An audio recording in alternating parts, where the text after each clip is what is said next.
Balance is a recipe. One of my favorite candles is proof of that.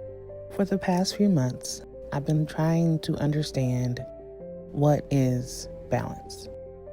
And the answer is everywhere and in everything, especially tomatoes. Acidic and sweet, soft yet strong. Tomatoes. It's where contrast meets and balance is born. A quiet strength that bends without breaking. It's gratitude in the midst of our grief. It's peace without apology. It's the taste of regret metamorphosizing into relief. In a world where there's still so many things that are flavorful, and the things that used to bother us rarely do anymore. It's one night's dinner party at home, and it's the next day's turkey sandwich in the hospital.